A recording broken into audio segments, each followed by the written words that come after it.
ask your employees, ask them what they are missing, what they would like to see, what they appreciate.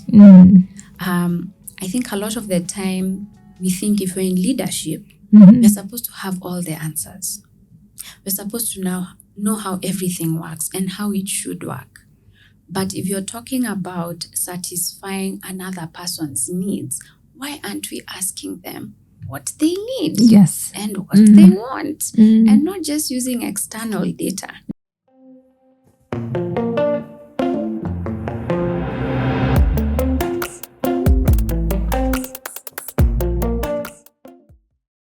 Hola, People Pros, and welcome to the People Champion podcast by ElevateHR. This is the 7th episode of our new segment, which we call the People Companies Impact Stories, where we feature exceptional people leaders who are doing impactful work in Africa. I am particularly very excited about today, more so because of the guest that we have.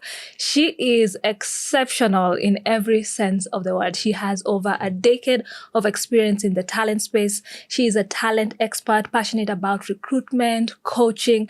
She is currently the head of talent at Cooper Global. And prior to that, she's worked for notable global organizations like Pula Advisors and McKinsey & Company, where she led recruitment efforts in East Africa, and she spearheaded diversity and inclusion recruiting for women in the EEMA region. Wow, what a profile, Gathoni. Welcome to the show. Thank you. I'm happy I'm finally here. Finally, after how long? We've been planning this since March. I know. I'm so excited that finally our schedules have aligned. So I want to begin this podcast by just making a confession. So I don't want to call myself a stalker. Maybe I should say I'm a researcher. Yeah. But I have read all your articles. I really enjoy, from since you started writing on LinkedIn, on your blog side. And I think I, like many people, find solace and clarity in writing. But I'm curious to know, what is your relationship with writing? What would you say is the thing that inspires you to consistently and continually just churn out content after content for us so that we can get to consume it? Well, thank you. I'm very honored. You're welcome. Very, very honored. I'll start with what you said at the end. Consistently. Yeah. I'm definitely not consistent. I'll share that confession. Okay. I think initially I was. I was very consistent, weekly posts, etc. But I think one of the challenges I've faced in writing is I write a lot from passion, right? Yeah. And I think people can tell by the language I use, the references I make to music, sharing vulnerable moments that I've had, and actually call some section vulnerable moment, and sharing personal experiences. So I think it's been a struggle sometimes to not write from the heart and from actual experiences, because I always pride myself, even with my coaching, that I've either walked in those shoes or I've had a close encounter to somebody who has walked in said shoes. So consistently, I will improve and continue to work on that. But I am very much like you. I started writing for myself. Oh, wow. I've never been the kind of person to write in my diary and keep it there, etc. But I remember very well, even growing up, going through challenging moments in university, early career, high school moments. I would sometimes write and then destroy whatever I've written and throw it away. No way. At least within 24 hours. Right? For me, it was a release. Oh, okay. So it needed to be an end-to-end release. I put it on paper, it's there, but I don't want to lock it in for life. I want to take it and put it out. Yeah. Right? So when I started writing on LinkedIn, it was literally just transference of what I had been thinking and writing about, and picking out the professional snippets. Right? Because I do have, it's very basic. It's a Google Docs where I've written a lot about my personal journey, professional journey. So now I literally just took a lot of my professional journey, my experiences, and then moved them into a more professional platform and one that can be absorbed by the world. Yeah. Right? So that's where it came from. And I'd like to actually shout out a former colleague of mine Please called do. Ruben Muhindi, because when I was exiting McKinsey, I wrote a farewell email, and I thought it was good. Most of us used to do pretty nice farewell emails at McKinsey. But Ruben wrote back to me and said, forget that you're leaving. You should start writing. Really? Your exit email it was good. Oh, you should wow. really consider writing. And this was back in 2020, December 2020. So ever since then, it's always been at the back of my head. I was already writing privately. At the back of my head. I am being told, forget the exit email. I was more focused on the content, right? And how it felt to hear from you. It was an experience. Wow. It wasn't just statements. So I decided to do that now publicly and officially. And I think it's been well accepted. It has. Shout out to those people who call out the greatness they see in us. Amen. So amen to that. Amen. So how do you end up here? Of course, now you're a global talent expert. Share with us the story of the journey leading up to this expert. Share with us. So it actually starts in university. Mm-hmm. And I don't want to be one of those people. When you go for interviews, you're told, introduce yourself, tell me about yourself. I went to primary school. Let's keep it short. When I got KCP, this grade, etc. So I don't mean to go back all the way to this grade. But truly, this is where my knack for people started to come out. This is where, right? And initially, I had gone to university with a plan of taking on Bachelor of Commerce, specializing in finance. Ooh, that was the Bachelor of... I know for those of you who know me and know my spending habits, you're probably like, are you sure? Mismatched priorities? Okay. Things are not aligning, right? And it's true. It's what actually came to be in my second year. Yeah. Right? When we were truly now going into specialization. And I was at a really good business school at the time. So I'm sure it probably was disappointing for my parents, etc., who are thinking, you've gone to this nice business school, the good school of business, well ranked, you got in with an entrance scholarship, and then now you're choosing to do HR, which you could have, just done here and saved everyone a bunch of money, right? So initially I did feel a bit bad deciding to pursue HR, but once I had finally committed to it, I really came alive. Looking back, the person I connected with most in terms of my lecturers was actually Caroline Hochman, who was my HR lecturer at the time. And I figured there's a way the world is trying to bring me here. I joined an organization called ISEC.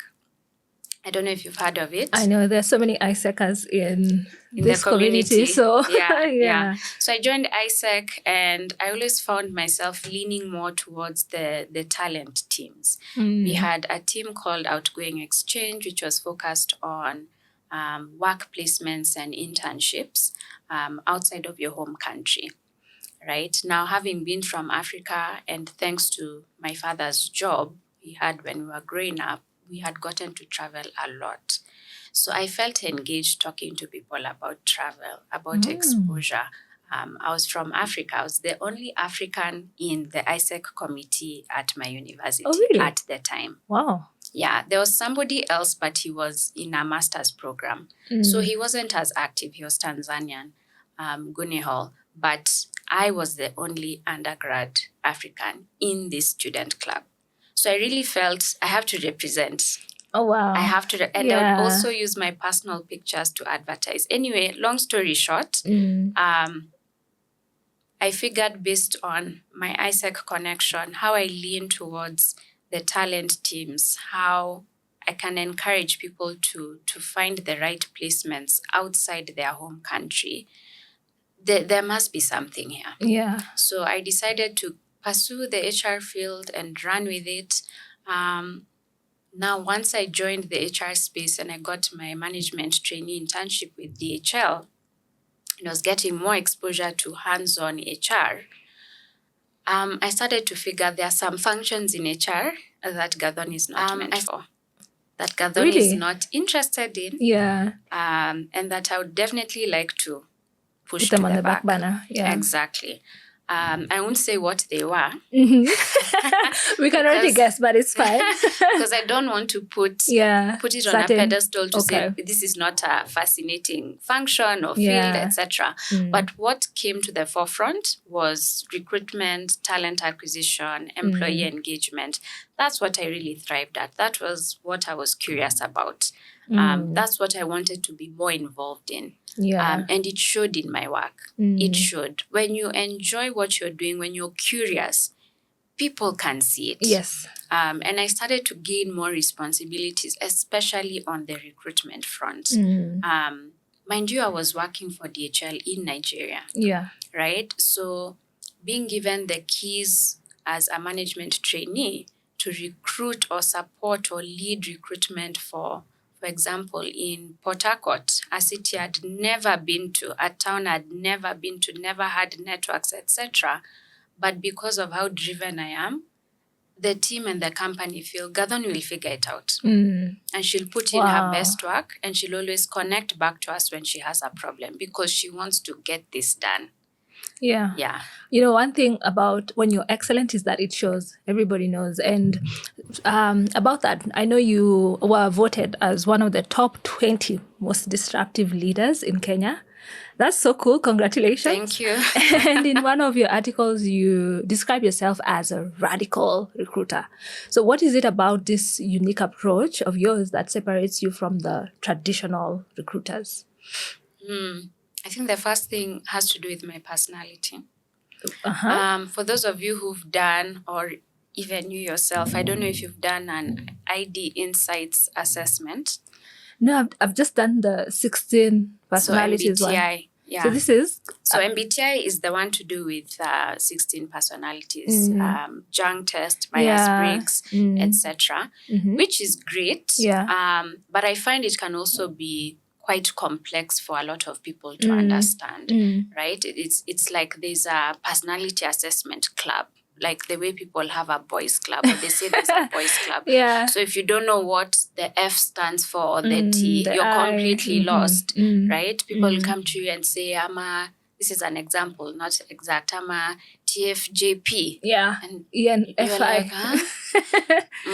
So if you're not well versed with it can be a bit tricky. So I love ID Insights personally because it simplifies things according to the primary colors, right?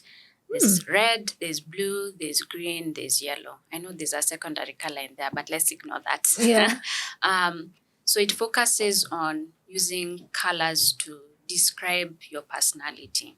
So for example, we call blue cool blue, right? It's typically for people who, exactly how it sounds, right? Mellow people, people who love analytics, people who take a second to think before responding, and they're a lot more structured, right? When I think of green, and typically blues and greens are considered introverts, and then reds and yellows are considered extroverts, right? Most of the time. It's not an exact science, but just if we had to divide between what we commonly know as introverts, extroverts, then blue, green fall under that. Red, yellow fall under extras. In fact, I can see your background has the 4 colors. So I naturally fall into a red. Oh, and spicy. Thank you. And you don't even know what red means, right? So that's why I was saying I love ID Insights. It's just you can relate already to these colors. So it's easy to understand someone's personality off the bat. So my point was my personality naturally leans, my subconscious, right? Because sometimes we put on our conscious. And that's why a lot of these personality assessments are not always 100% accurate. Right? Because you're thinking too much about the ideal answer, the correct answer, one scenario. But long story short, I lean more towards a red, subconsciously. Consciously, I put on the yellow hat. Right? I guess it's also because of what I do. Right? You have to engage with people. You have to interact. So when you hear yellow, what do you think of? Sunshine, Thank bright, you. It's actually bubbly, called happy. sunshine yellow. Oh. Right? It's warm, it's engaging, it's inviting, it can be vibrant. With red, they call it fiery red. Right? On a good day, I am assertive. On a bad day, I am aggressive. I also tend to be very direct. Yeah. Very similar to a red personality. So I think me being radical is part of my persona. I'm direct. I'm straight to the point. I can be quite non-hierarchical, sometimes to my detriment, right? Yeah. Because if you're a stakeholder and you're the hiring manager and I'm letting you know we are not going down the right path. Yeah. We don't have the right budget. Please reset your expectations in terms of the budget or in terms of the candidate quality. We can't tackle both, right? If someone is not willing and ready to say that, wow, then are they really a traditional recruiter or more of a radical recruiter? Yeah. So I'm very forthcoming and direct with communication with all my stakeholders, including candidates. So I think that's one of the key things. Yeah. Being direct, not masking it behind an email template to say, sorry, you are fantastic, but we just had more qualified candidates. Yeah. Right? During the actual interview, if we have time and you ask for feedback, or I might want to give you feedback, I'll give it to you directly. Right? It's not always taken well. And sometimes I also have to read the temperament of the candidate. Are they ready to take in some of this information, or will it be too much for this session? Right? So that's one thing. The other thing, I think I'm very curious, naturally. And when I recruit, and one of the reasons I do not like calling myself just a recruiter versus a talent acquisition expert is because I see talent acquisition as very robust. Recruitment is actually a function of talent acquisition. Employer branding is a function of talent acquisition. But recruitment is usually very focused on placing talent in specific positions. And that's it. We keep it moving. I used to call it herding cows, let's just move along, or herding sheep, getting them through the gate. And I think today it's evolved to be so much more. And it's okay for people who prefer to call themselves recruiters, organizations, calling their team members recruiters.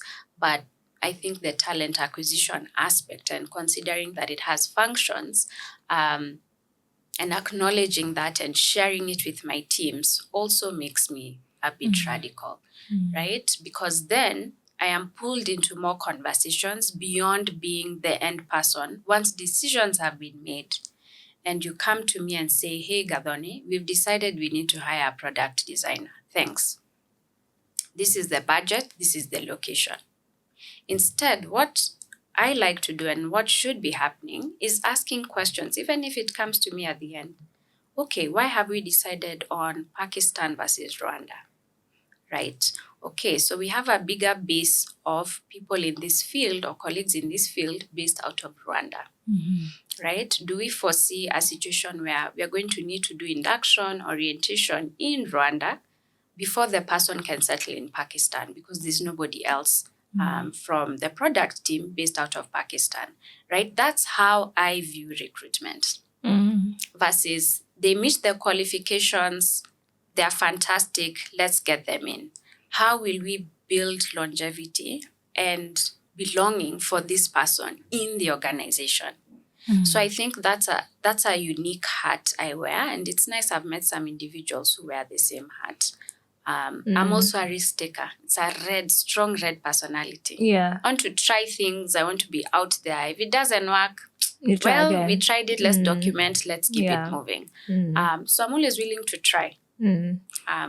Wow, I love your approach. First, I think I really like the direct approach, because I'm a big believer that clarity is kind, clear is kind any day. So I'd rather somebody give me that honest and candid feedback. On that note, I'm really curious to hear about an example of a radical strategy that you have employed that has yielded some positive results. Good question. The first one that comes to mind, which I think was truly radical for me at the time, was recruiting based on archetypes. And I won't give myself all the flowers because it was done in collaboration with my CEO at the time. And actually, I think highly inspired by some of his ideas. He's a strong, creative, very intellectual, and he's always trying to think outside the box.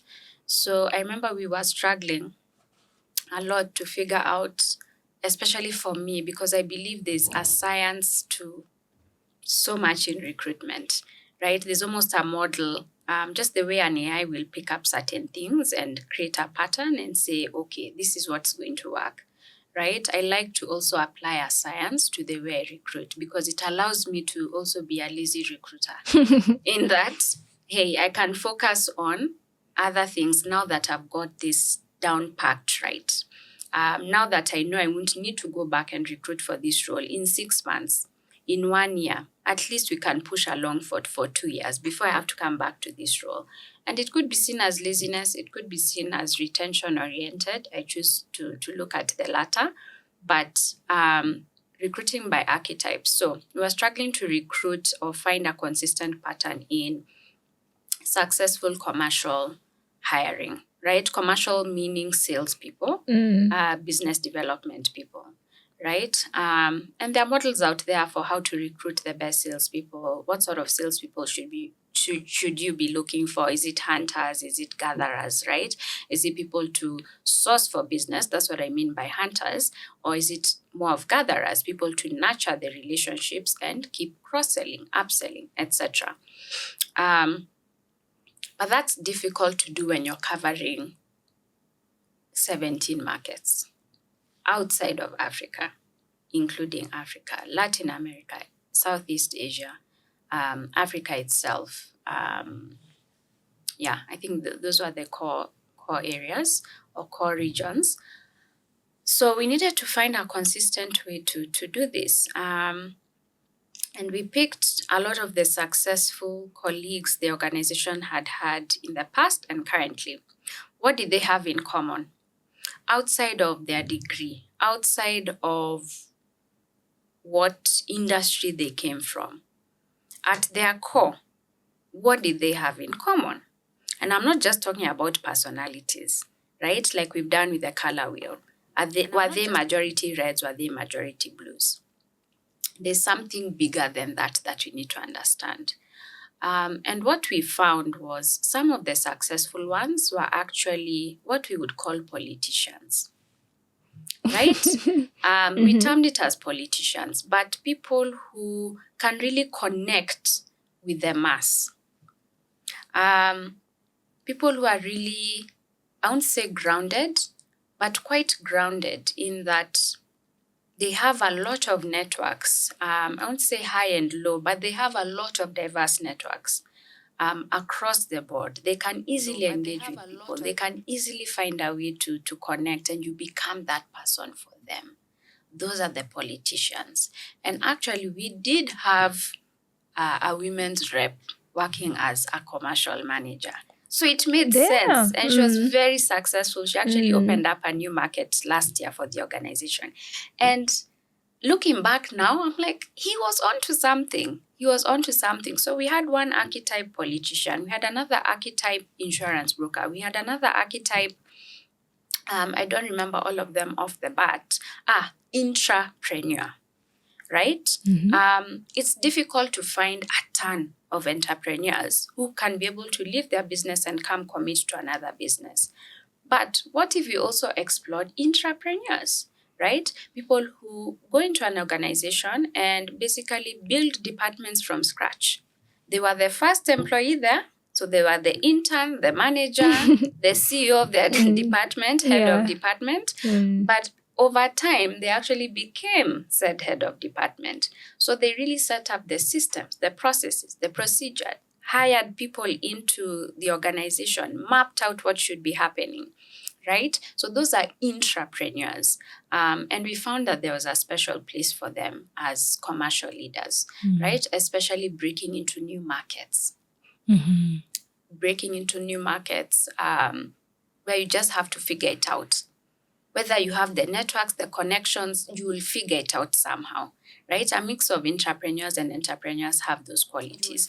So those are just a few of the archetypes. But now even asking for referrals from colleagues or networks was much easier, because if you tell someone, do you have politicians in your people who you'd say you're a politician, right? We even use that term just in casual conversation, in friend groups.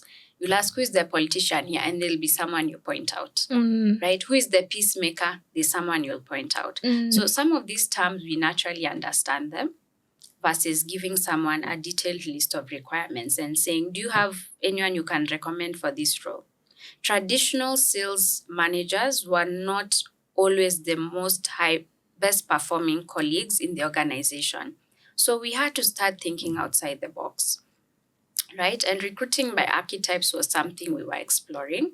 And I think there was some level of success with it. Obviously, I'm not with that organization anymore, but it would be fascinating to see the traction they've gotten with that recruiting philosophy, with the referrals they're getting, and with the success of these colleagues, also depending on the market, right? You might not need a politician in, say, the Latin American market that you are in, but perhaps you need them in the Southern Africa markets that you are in, just as an example. So that's one thing I can think of. Then something I am exploring currently is values fit versus personality fit. So using values fit to determine culture fit. Now, when we are working as what I would term as a recruitment agency, that's what Cooper is probably known to Wananchi as, a recruitment agency. What happens when you get a variety of clients with a variety of cultures? Including us as Cooper, we have our own company culture. How do you ensure this person is going to be a great fit behaviorally beyond their qualifications? How do we create that match? It's very difficult to do it in a scalable manner and a sustainable manner. If you keep now pulling from each of your clients, what is the culture like, etc., and trying to change every single interview process to fit that culture.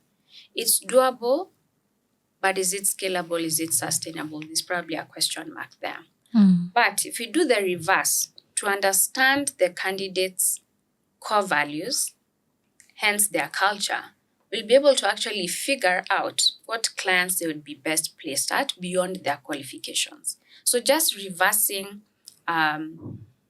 what the traditional process has been. Because when I was working in industry, you share your values, you share your culture, etc. And you share your values, people will be a match for it. But remember, I'm working with one team culture. When you're working with 10 different organizations with 10 different cultures, it's much easier to figure out who in this group would fit said values or said culture. So the model I'm using is from a professor called Schwartz. It's called the Schwartz model, and it's based on four key values. I like the number 4. 4 colors, 4 values. Keep it simple. Okay. And he says at their core, people are either focused on self-transcendence. Those are people who are very focused on building a community. They stand up for your rights. What we'll call freedom fighters in the organization, right? Always looking to have everybody on an equitable platform, etc. They really focus a lot on that sense of inclusivity, belonging, etc. Then we have the people who are termed or those with a core value of self-achievement, right? Or I'll just call it achievement, but really it's self-achievement. They really gain prestige value out of ticking the boxes, right? I accomplished this today. Yeah, the doers. To-do list. Not necessarily they're the doers, but they need to feel a sense of reward and recognition for their efforts consistently, right? So people who find a lot of prestige in role titles, for example, people who find a lot of prestige in working for multinationals, right? I remember when I was leaving university and my parents, my people, the community was excited. Which company are you going to join? Have you tried for Big Four? Have you, there was prestige in that. So people who continuously value such things and keep getting rewarded and recognized have a strong sense of achievement, right? And probably a corporate who could fit such core values and being that brand and being recognized and being a thought leader, they would fit very well in such an organization. So it becomes a lot easier to view people in that way. There's another category, number 3, which is openness to change. So your core value is you're a risk taker. You like flexibility. You like freedom. You're willing to experiment. Right? Somebody like me, I think I lean a lot towards openness to change because I've worked in different environments I didn't mind. In fact, when I was going through the management trainee interview process for DHL, we were told to select a list of countries which we'd prefer to be sent to because it was an exchange internship of sorts, right? You take the shortlisted people and you place them in different countries, facilitating that diversity and learning cross-border. So I had my list of 3. They did not place me in any of those. Really? Even number 3, I was not selected for number 3. And I won't say not selected because I was already selected. Now it was about where are we going to place you. And I thought it would be done based on preferences. So I had my preferences. I was like, it'll be number 1, 2, or 3. When they came back to me, they told me, actually, this is where we are taking you.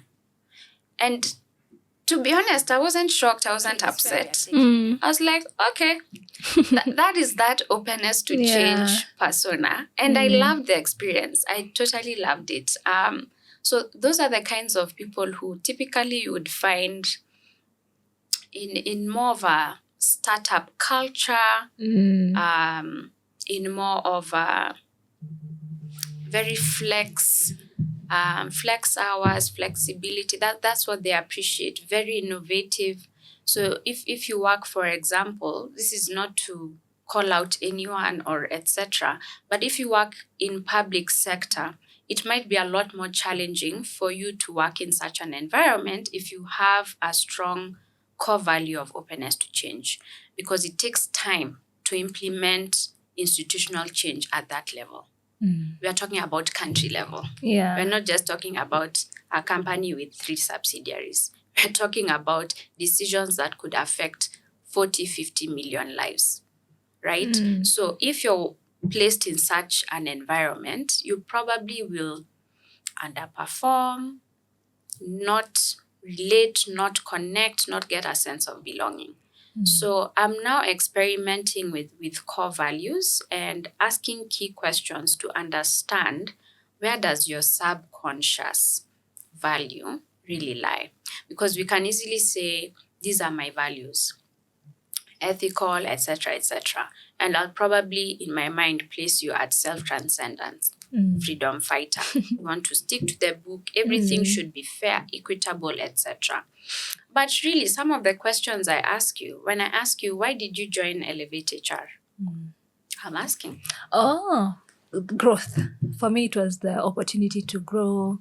And it was an exciting challenge because I joined, in fact, fun fact, I joined as employee number 4. I was the 4th person. So I love, I think I'm more of like you call them entrepreneurs. Openness to change, right? So that could be one aspect. You could also lean. Now, I'll ask a series of questions during the interview and one won't even know what I'm up to. And that's the beauty about it, right? Versus asking you to fill in same questions in an assessment where you have time to think, go and research probably the client if you've shared it, and then give me the correct answers to fit their culture, right? But I would rather you tell me where you feel you belong, because that's where you're going to do your best work. That's where you're going to bring your best self to work. Wow. And interviews are about, as much as they're about, really testing a bit of your qualifications, your communication skills, they're really about connecting. They're about connecting. It's true. I would agree. Wow. Yeah. So I'm testing that out a bit. And I think once I've established more criteria to work with, spoken to a lot more candidates, gotten feedback from clients, especially on how they have found the fit of the person we've placed, not just in terms of technical capabilities, but behavioral attributes. Then I will know, wow, this is the next new thing. Maybe it's already happening somewhere. But for me, that excites me. It's different. Yeah. And different in a way that embraces people's differences. Wow. Versus saying you don't fit here, you don't fit in this box. It's more about this is where you would be fantastic. Wow. Yeah. Gosh, I love that approach. It's so radical. I feel like after this, I want to think the handbook, the archetype handbook, if you can create something for us. Oh, I can't. That's intellectual company property. Well, we should come for the next masterclass. I'm a good employee. I exited and left everything. I'm a good employee. So you can't even get a variation of that. Okay, sawa. All right. The next thing is coaching, because I feel like this was a whole coaching session, and I know most of the viewers will agree. I'm happy. So I'm happy to hear that. We'll drop your handles so that people who... Do you offer that actually? Yes, I do. I offer professional coaching. My availability is sometimes limited. So I do work with another amazing coach, Christine Yamwanda, who does coaching full-time. Remember, I'm doing a lot of talent things. Yeah. So sometimes if we interact and I share your profile, who you are, what you're looking for with Christine, it's not that I'm pushing you away. Yeah. It's that probably I don't have as much capacity to take you on properly. And that's something I'll never do. Just take you on for the money. Anyway, the rates I offer, it's not for the money. It's not for the money. At least. But yes, find me on LinkedIn, Gathoni Mwangi. This is my exact picture, but it might be changing soon because I've been told I look different. You do actually. You do. But I look different with every LinkedIn picture if you see my history. But yeah, find me on LinkedIn. If you'd like to book a discovery call, I do those. That's just basically us getting to know what you want to work on. And if I'm the right person for it, because it's really also about a fit. You have to be able to feel like you can trust me and I can guide you.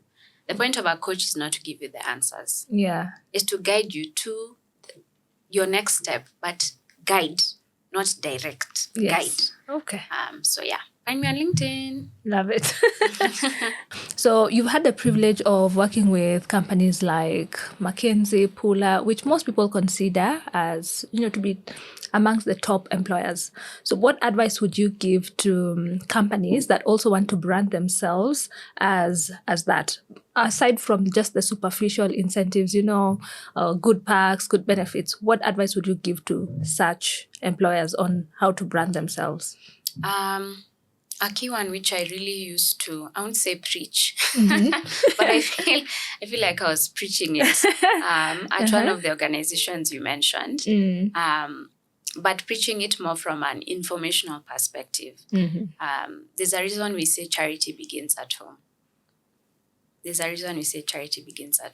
So as much as you want to show the world, hey, we are fabulous, we are fantastic, we have all these perks, you're going to be working with amazing individuals, very intellectual, diverse communities, you'll get to learn a lot. All that is fantastic, but do your colleagues feel that? It needs to first start internally. And a lot of the coaching I do, I always share with people. Some of these things happen naturally in life. I don't know why we don't pick the lessons and apply them to our professional life. And I'll give you an example. I've talked about things starting from within, right? Are your colleagues happy? Are they engaged? Forget even being happy. Are they satisfied? Are we meeting the baseline, right? Similarly, when you're unhealthy, internally, things are going on, right? And they come out to the surface. I'll give you an example. When I've been eating really badly, having a poor diet, high in fats, etc., I'll break out. Yeah. Because what's happening on the inside is going to reflect on the outside. Absolutely. Right? And similarly, organizations have to have this mindset, right? If you have a rotten core, there's no way you can create a lasting employer brand externally facing and have people fully 100% believe that and buy into that. As much as you'll sell it, people, candidates, externals will interact with your colleagues at conferences, at partnership meetings, at networking events, at the list is so long, at interviews, right? As they meet different interviewers, different hiring teams, different team members, they will feel it, they will see it. So we have to make sure first we are taking care of our people. We are taking care of our people. That's number one. Number two, once we've understood, are we taking care of our people? Where are our strengths? That's what you probably need to project. What is the reality needs to be projected externally. So if you talk about, everyone knows the consulting space has really demanding hours, right? If you think of Big Four, if you think of management consulting, what we call MBBD, McKinsey, Bain, BCG, Dalberg, consulting hours can be intense.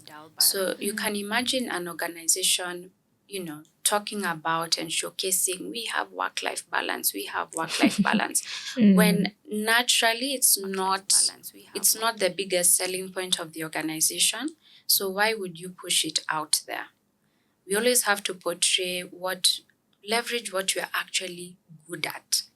That should be the selling point. That should be part of the brand we are pushing out there, not what we think people want to hear. Because that's not what's going to create what we call customer loyalty. Yeah. Right? Building that brand loyalty is very important, and it begins internally. It continues with honesty. And it never finishes, but it finishes with reiteration. Once we get feedback on what's working, what's not working, we need to figure out a way to put that back out there or into the organization, right? Because it's one thing, marketing is all about perceptions, etc. So if we believe we are the end all be all, I don't think we'll be able to attract as much people as we want to as an organization, or even inspire the confidence that we are agile and we listen. Wow, I like that. So it actually begins internally. So let's actually double down on that a little bit. I wanted to know from your perspective what it looks like to create that supportive work environment. I know you've talked about taking care of your employees, but how does that look like outside the work-life balance? What else can we do? I know some companies focus on the regular team building exercises, which is great. But from you, what are some of those strategies that maybe we haven't mentioned that work together to create this supportive working environment where everybody feels like they want to be a part of? That's a good one. And I'll take us back to HR basics. Take us there. and for those not in the space or not familiar with the model, I'll try and explain it. So there's something we call Maslow's hierarchy of needs. I don't know if you've heard of it. Yes. Now, at the base of the pyramid, we have physiological needs, right? Things like air, water, things to survive, right? And as you go up the pyramid, you get into less physiological needs or physical needs and more into psychological needs, right? So as much as we want to create an environment for employees to flourish and feel like they're loved, belonging, they're active, things are really working for them, we have to start at the base, at the foundation. Because if you have all that, but your employees have a feeling of job insecurity, they don't have health insurance, they don't have pension, right? And I know some organizations don't have that, or they don't have the capacity to have that. True. Right? I think it's also a matter of understanding where we are at on said pyramid and seeing what interventions we can implement fast at that foundation level. Right? It's like training for a marathon as well. Do you just wake up today and then say, tomorrow I'm going to run 42 kilometers and I'm going to be successful and, that's it for me. I'll come out with the best time and top 10 in the race.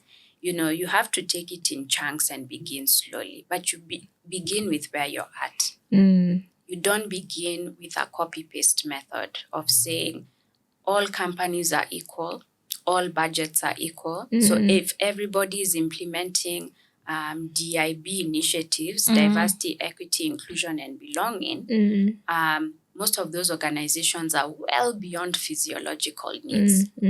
So we also need to analyze where are we at and what can we do within our power first.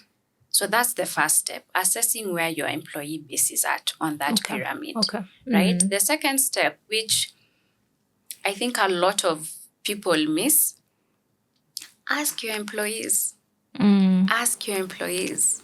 Ask them what they are missing, what they would like to see, what they appreciate.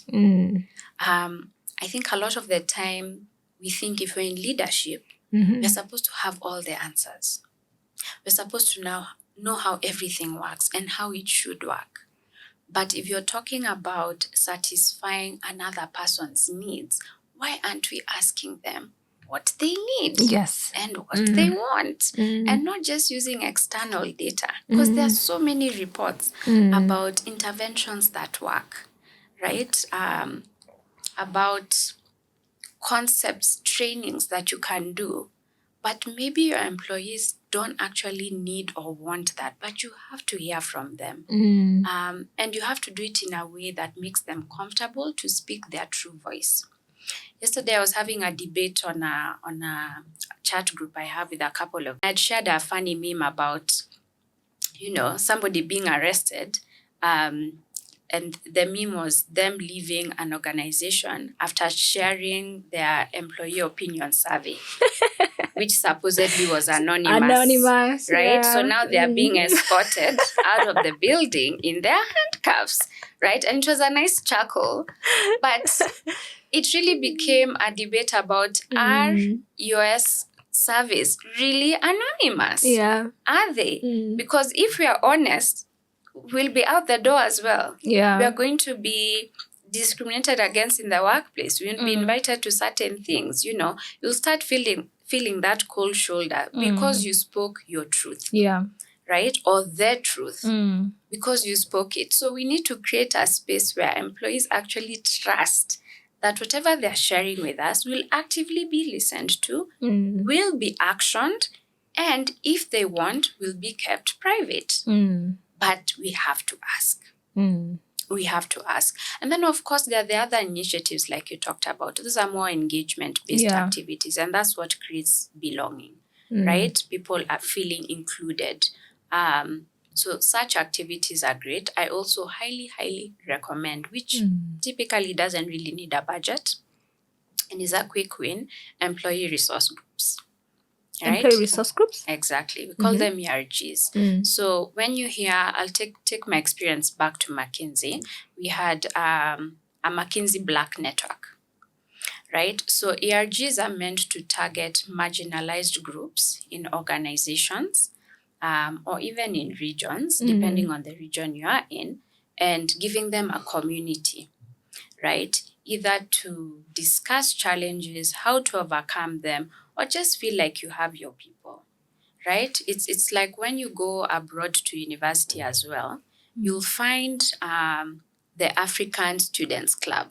Okay. Right? There's a reason it's there. Because when you go abroad, or like when I went to Canada to study, there's few of us, right? Let's talk about the challenges. Is it the weather? Is it interacting? Is it our accents? You create a community where you can learn from each other and also just feel supported and at home. So with employee resource groups, you can do the same thing, right? I've talked about McKinsey Black Network, for example. So if your organization has a smaller community of a certain or a marginalized group, you can create a community for that, right? Asians at the work farm, etc. I've seen also clubs like that. I've also seen mental health support groups, right? For people who want to disclose that I have anxiety disorder, I have ADHD, I suffer from depression, and who are okay to talk about it. They have their community. Another big one which I've seen globally and not as much regionally. When I say regionally, I mean here in Africa.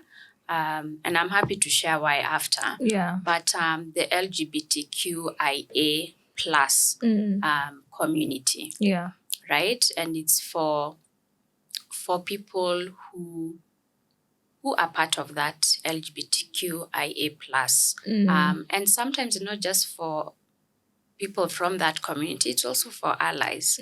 How do I better support people within my space, my network, who are actually part of this marginalized group?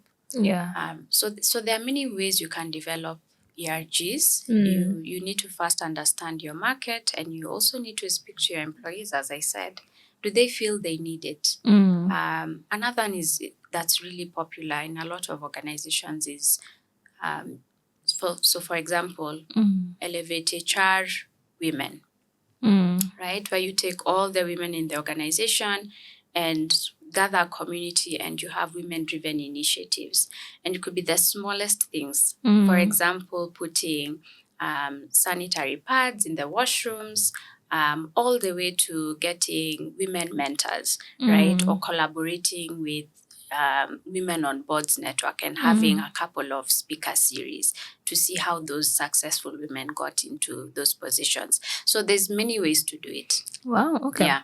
So I love what you've shared because it ties into the DIB conversation that I was just about to ask on. And I know you're an ally, clearly, just Yes, how you've answered that question. Yeah. But do you sense like there's a growing fatigue amongst stakeholders? Because we've been having this conversation for a long while. And what are the ways that we can actually get this conversation going, like continually across our companies and just the organizations in the world? One, you have to feel the need. You have to feel the need to have that conversation. And if you don't have full buy-in, because I might feel like I don't need to have it, that's my prerogative, that's my opinion. But if you want to create buy-in and create that urgency, you need to have supporting data, right? You need to have information that shows what's in it for me.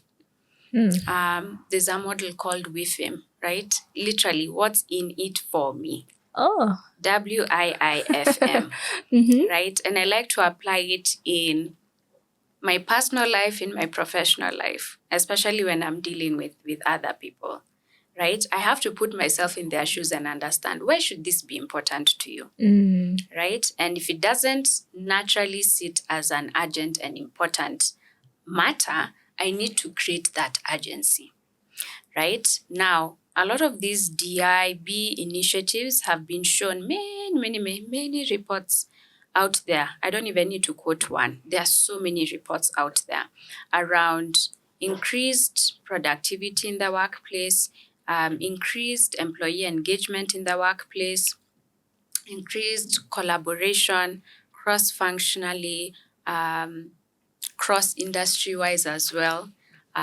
when you implement DIB initiatives in your organization, right? So at the end of the day, it's the company bottom line that's actually going to benefit.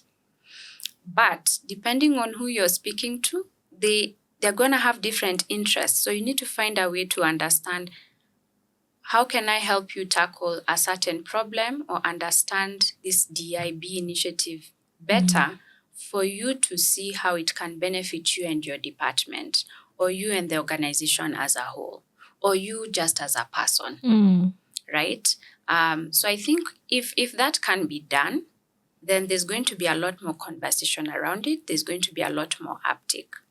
I also find we don't have as many case studies, especially in, I'll say, Middle East and Africa, to share the actual benefits of DIB initiatives. We don't have enough information. So we lean a lot to information from the West, right? You'll see lots of fantastic articles, stories about how Nike are doing more women inclusive things and how they've benefited the company. Amazon doing something similar. The list is endless. Better Work doing something similar. But how can we apply it here? How does it benefit us? They don't even have, some of them don't even have clients from our region. So what is the purpose? So the few of us that are doing it, we need to actually share the benefits, the financials, the employee feedback reports with the rest of the regions so that we can understand, so this actually applies to us here. This is how we can benefit. Yeah. Yeah. Because ultimately, I think what most companies care about is bottom line. So when you show that this actually has a positive impact on the bottom line, then people get on board, right? Exactly. Right. So as we draw to a close, we're in people tech. So I have to ask, what would you say is the role of tech in enhancing recruitment processes? Have you found it to be useful in your recruitment and talent acquisition? Yeah, super useful. I think before we started this conversation, we talked about AI. Yes. But it's been useful to both candidates and, ChatGPT is doing a lot of, I'll call it good work for the candidates out there who have to do work samples, reports. Yes. It's doing good work for the candidates.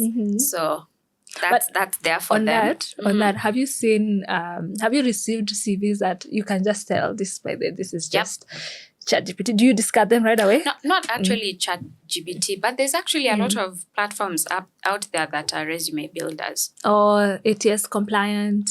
Yeah. Okay. And I guess this is my radicalness coming Tell out. us. Ooh. But I don't mind it. Really? I don't mind it because the truth is about these systems, and any tech out there, it's human input.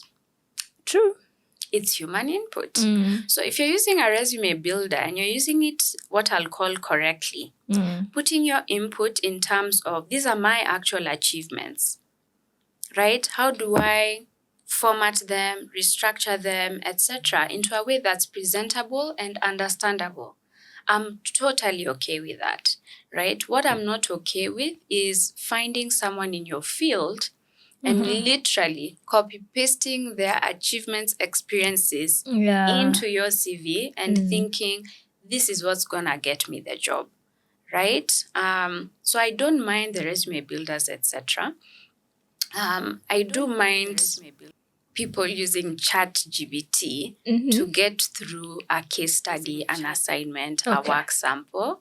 Because the truth is, we do it for your benefit as well as the company's benefit. If you're given a task to do, whether it's a short, if I could call it a short essay, because some applications are very short. Please tell us, about ABCDDF, right? 300 words max, 150 words max. You could easily copy paste that into ChatGPT, get it, copy paste it back into your application. But if you didn't enjoy doing the research on whatever you're being asked, if you felt you are completely out of the water with what you're being asked, this is probably not the role for you. Don't you want to find out rather than get swept into the organization, thrown into the deep end, and you're like, oh, this is not what I was expecting. So it's actually to your benefit to apply yourself versus using technology to fast forward you into the final round interviews and into the organization. But that's on the candidate perspective. On the recruiter perspective, it's made communication a lot smoother, a lot faster, right? For those of us who use LinkedIn, for example, for headhunting, you'll find that now there's an AI function which helps you personalize communication, and you can actually choose to sound more professional on your LinkedIn message or to sound warmer, right? Even applicant tracking systems on the back end, they have this facility. So if you are never strong at communication, for example, written communication, selling, it's going to give you that advantage. One interesting, I won't call it a disadvantage, but more traditional recruitment has had what we used to call talent sourcers, and they're still there. Meaning people who strictly do headhunting, source for profiles, and the best ones at that. But thanks to AI, it's doing this for me. Oh. So I don't actually need the talent sources as much as I used to. Okay. And you'll find actually there was a trend, especially around the COVID era. A lot of talent sources started to move more into wider stream recruitment, right? Because their expertise, I won't say started getting faded out, but it kind of did thanks to AI. I could easily go on Workable, I could go on LinkedIn, I could go on Greenhouse and ask the platform to source for me candidates. And it'll bring a list of potential candidates who I can reach out to based on my search parameters. Yeah. Wow. And I can easily click on all 25 of them and ask the AI to send them a very warm message asking them to apply or if they're interested in this position. Yeah. So literally all that can be done in 20 minutes. Whoa. So the time that you would have spent with oh my goodness. Right? And the beauty about AI is it keeps learning. Yeah. So as you add those candidates to the pipeline, either on your LinkedIn platform, your ATS, etc., once you disqualify them, once you reject them, the tool is learning who is not making the cut. So the next time you click on source for more profiles, it's going to have learned from everyone you've disqualified and rejig, let me call it rejig, and rejig the types of profiles that would be a stronger fit versus who they originally started with or who you originally proposed. So there have been challenges in minimizing certain roles, but it's been an opportunity for people to gain a lot more generalist experience because there's a lot more you could be doing, right? You could be in employer branding. If you're a researcher, you could be in talent analytics, right? So there are newer avenues coming up, but some are and have been shut down a little bit more. I'll give you another example. It's not AI, but it's technology, it's automation, using video interviews. Right. So you saw my calendar, the last... I wonder how you do it, but I was doing about 8 interviews a day. Damn. Because there was a lot of work to be done. Yeah. And we are still a small team at Cooper. So I had to do it. And at Cooper, we pride ourselves a lot on humanizing the recruitment process, especially for the candidates. So I chose to do those interviews. In previous organizations, I have had the luxury of using a tool like SparkHire, TestGorilla to host a video interview, right? Meaning I plug in a couple of questions, 5 or so, and once the candidate receives the invitation, they record themselves at their own time answering said questions. So once Gathoni receives the recording, it could be a 30-minute long recording, and I could pick what questions I want to hear responses around. It might not be all the 5, and recruiters out there, you know what I'm talking about. Let's not beat around the bush and say, no, we listen to all the questions, all the responses end to end for all 50 candidates within 1 week. Even the numbers can't allow you to do that, right? So if you're realistic and we speak as facts, right? Not all of us are watching all the videos end to end. We are picking certain questions. But that eliminates the need for me to interview one-on-one all these people for said 30 minutes, right? I can simply use my SparkHire videos, qualify them, disqualify them, and then have my initial shortlist, right? So technology has made things easier. It probably has dehumanized things in some aspects, probably has shut a lot of doors, but it's opened others. Okay. Wow. All right. So before I ask my last question, I want you to give a parting shot to recruiters, could be candidates themselves, just from your years of experience. If you could give one piece of advice to recruiters or to candidates, what would it be? Can I add hiring managers in Yes, there? yes, please. So, to hiring managers out there, please leverage your talent teams as more strategic team members and not just operational team members there to execute. There's a lot of market knowledge they have. There are a lot of networks. They're up to date with the latest trends and insights. It would do you well to actually invite them to conversations even before you request for them to hire for a certain role. So if you have that capacity, please do so. Leverage your talent teams. To recruiters, I guess it's the usual. Keep upskilling yourself. Keep upskilling yourself and start to explore the functions of talent acquisition. You can even just go on Google right now and search for functions of talent acquisition. It's not just about sourcing, conducting interviews, and then placing people.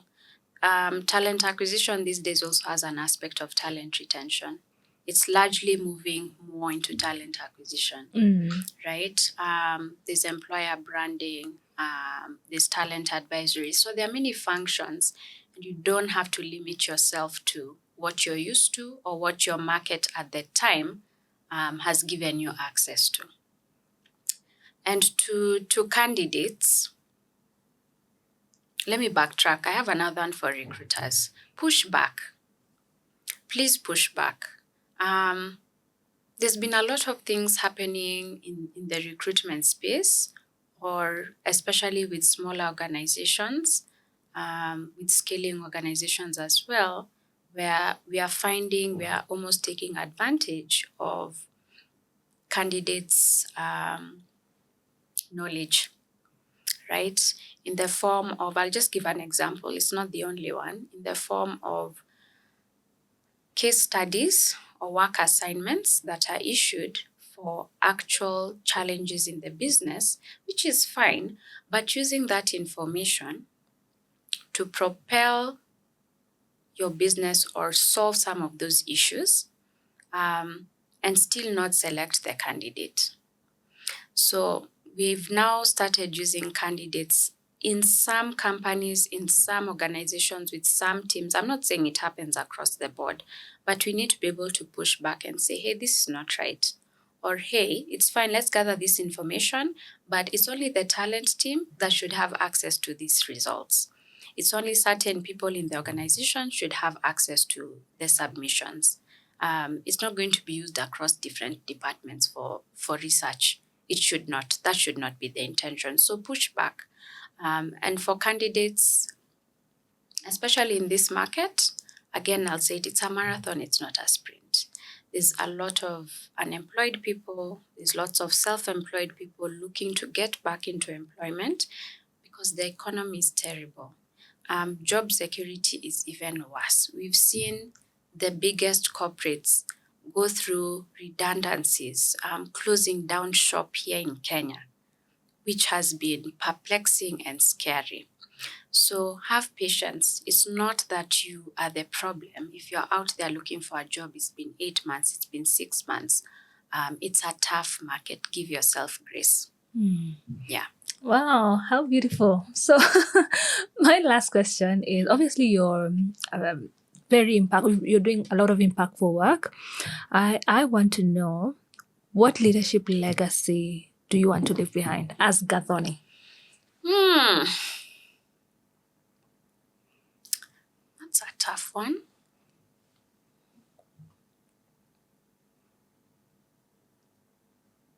That's a really tough one. The first one that comes to mind, which we also discussed before this, is really taking Africa to the world. Taking Africa to the world, and across multiple sectors, multiple roles. I think we are no longer just a manufacturing hub. Mm-hmm. We are no longer just coffee producers and flour producers. We have huge tech hubs here.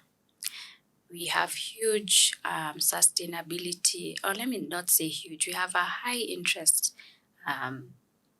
in the green space in terms of energy, in terms of mobility. And I would really like for the globe to see us as that. We have evolved beyond what used to be thought of as. But I would like to take Africa there. And the work I'm doing actually with Cooper Global now is we focus on placing African talent to clients and opportunities largely based in Europe, or with clients who have headquarters in Europe, but branches within Africa or a connection to Africa, whether it's through their client base, etc. But I would like to facilitate more of that. And I think you can see that this is becoming a hub of innovation, creation, etc. Even with just all the startups that have come up, people leaving and moving from Silicon Valley to come to Kenya. The Antler program in the whole of Africa is actually based first here in Kenya, right? And Antler is I guess you could call it an accelerator for entrepreneurs to learn about entrepreneurship, find fellow co-founders, and actually launch their businesses, get investors, and hopefully become unicorns, right? So if Antler has set base here, there must be something. There must be something. So I would like to continue to facilitate that. That's the first thing. The second thing, I would love to create more opportunities for young and mid-professionals to grow as individuals. I think when I was coming up in my earlier years of my career, I viewed coaching as it's for executives, it's for people on boards. Even the budget required to get a coach. Is it there? Is it there? Right? And coaching is fantastic, but is it always accessible? Is it always affordable? From the research I've done, it could be more affordable, especially for mid to junior level employees who feel they need it. We don't all get blessed with a fantastic manager trying to coach us. We don't always find managers or supportive colleagues in the workplace willing to mentor us. Or they're there, but we can't connect with them. So what happens to you? Are you just going to learn on your own, fall by the wayside? You need support.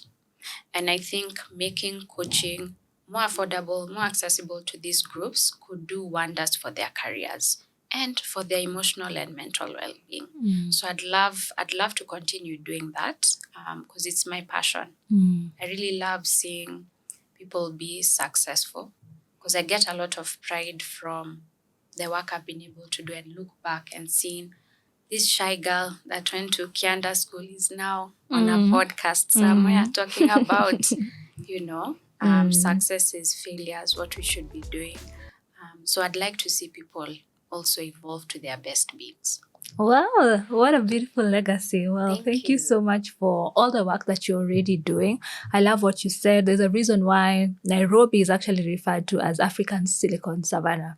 We have all these amazing startups setting up, like ElevateHR. So, so on that note, if you're looking for a payroll provider or a payroll outsourcing partner, we're here. We got you. If you're a HR professional looking for a community where you can belong, network with like-minded individuals, join our community.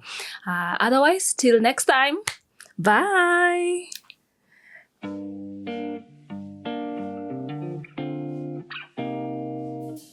My name is Cleophas Sila David. I'm an accountant by profession. I oversee the operations of Steers and the Bonairs Greenspan store. Some of the challenges I was facing as an accountant while processing payroll for my staff, the amount of time I was taking when processing the payroll for my staff was a bit long, and also the Excel could not give me some of the reports like statutory deductions and a child PAS1 and an SSF, and again my staff couldn't get payslips. I was trying to find a solution to solve these challenges, and when I started using ElevateHR payroll system, I could process my payroll, extract the reports, and share payslips to my staff in 30 minutes. One of the things I've noticed is that our staffs are very happy with the way they are getting the payslips. And again, these payslips, they can present them to banks and access loans. To NHR or accountant who is looking for a payroll system, I would advise to try ElevateHR. It is easy to use and efficient.